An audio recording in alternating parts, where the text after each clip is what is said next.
हे सगळे चिल्लर लोक आहे. या चिल्लर माणसांवर बोलायची मला काही गरज नाहीये.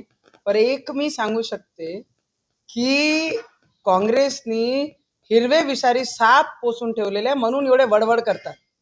कारण हा सगळे प्रकार आत्ता बाहेर कुठे येऊन पडत आहे.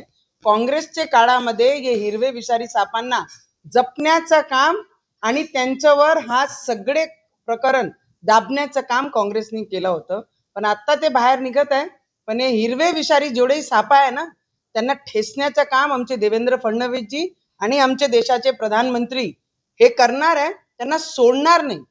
पण हे जे चिल्लर लोक बोलतात आहे ना त्यांनी हे सगळी गोष्टी आणि आम्हाला माहित आहे की महिलांवर किती प्रेम करतात, महिलांना किती मान सन्मान करतात. आता सगळे पूर्ण देशाने विश्वनी पाहिलेलं आहे महिला आरक्षण बिलावर जेव्हा त्यांचे सपोर्टची गरज होती महिलांना तेव्हा त्यांनी कशा विरोध केला हा पूर्ण जगाने पाहिलेला आहे. तर या चिल्लर माणसांनी आम्हाला समजून सांगू नये की आम्ही काय केलं पाहिजे. हिरवे विषारी सापांना ठेचण्याचं काम आम्ही करणारच.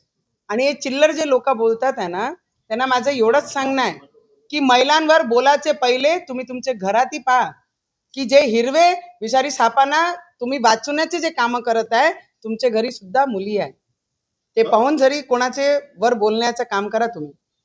तिथे बुरखेवाले नव्हते तुम्ही असं म्हटलं तर सर्व आमच्या मुली त्यावर त्यांनी म्हटलं की नवनीत राणा या कोणा. मला असं वाटते या चिल्लर माणसांनी टी सीएचा प्रकरण झाला नाशिकचं तेव्हा का वडवड नाही निघाली बाहेर.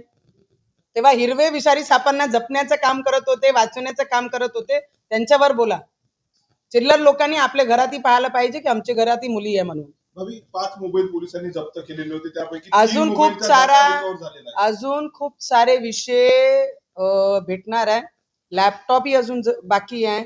हार्ड डिस्क जे आहे ते त्यांना भेटलेलं आहे. त्याच्यामध्ये खूप सारा डाटा त्याच्यात भेटणार आहे आणि त्याच्यानंतर जे जे कारवाई जिथे जिथे आवश्यक लागेल तिथे तिथे आमचे पालकमंत्री नक्की करणार आहे.